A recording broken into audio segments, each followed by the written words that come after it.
আসসালামু আলাইকুম, কেমন আছেন? আমি ভালো আছি আলহামদুলিল্লাহ। আজকে মজাদার রুই মাছ দিয়ে সিমের বিচি তৈরি করে দেখাবো। এই রান্নাটা এতটা মজা হয় যা বলার মতো না। এই যে ফাইনাল লুক দেখুন, এত মজা হয়েছিল যা আপনারা একবার হলেও বাসায় ট্রাই করে দেখবেন।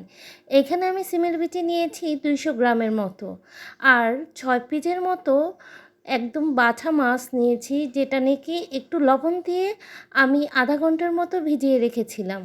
রুই মাছের উপরে আমি দিয়ে নিলাম 1 চা চামচ মরিচের গুঁড়া, তারপর দিয়ে নিচ্ছি 1 চা চামচ হলুদের গুঁড়া, তারপর দিলাম ধনিয়ার গুঁড়া আর স্বাদ অনুযায়ী লবণ। তারপরে হাতের সাহায্যে ভালো করে মিক্স করে নেব যাতে ভালোভাবে মশলাটা ম্যাশ হয়। চলুন এখন দেখা যাক কিভাবে তৈরি করছি। ফ্রাই প্যানে তেলটা গরম হয়ে আসলে একে একে মাছগুলো ভেজে নেব। মাছটা একটু কড়া ভাজা দেবেন। তৈরি হয়ে গেল মাছ ভাজা। আর দেখুন মাছের কালারটা কত সুন্দর এসেছে। একদম পারফেক্ট মাছ ভাজাটা তৈরি করে এখন চলে যাচ্ছি রান্নার পর্বে।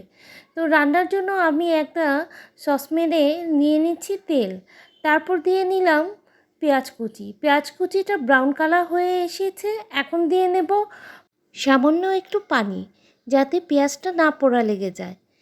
এরই মধ্যে দিয়ে নিচ্ছি একটু মরিচের গুঁড়া। এখানে আমি 1 চা চামচ মরিচের গুঁড়া দিয়েছি। সাথে দিয়ে নিলাম হলুদের গুঁড়া। এখানেও 1 চামচ হলুদের গুঁড়া দিয়েছি। তারপর দিলাম ধনিয়ার গুঁড়া 1 চা চামচ, স্বাদ অনুযায়ী লবণ। এখন এই মশলাটা ভালো করে মিক্সড করে নেব তেলের সাথে। দিয়ে নিচ্ছি আদা পেস্ট। এখানে আমি 1 টেবিলের মতো আদা পেস্ট দিয়েছি। তারপর এই মশলাটার সাথে ভাজা ভাজা করে নেব। সামান্য একটু পানি দিয়ে নিলাম যাতে পোড়াটা না লেগে যায় নিচটা। তারপর আবার ভালোভাবে নেড়েচেড়ে দিয়ে দেব সিমের বিচিগুলো। এই সিমের বিচিটা অনেক দিন পর্যন্ত সংরক্ষণ করে খাওয়া যায়। আমি ফ্রিজেও ফ্রোজেন করে রেখে খাই। তো আজকে যেটা দেখাচ্ছি সেটা আমি রাত্রেবেলা ছিলে রেখেছিলাম।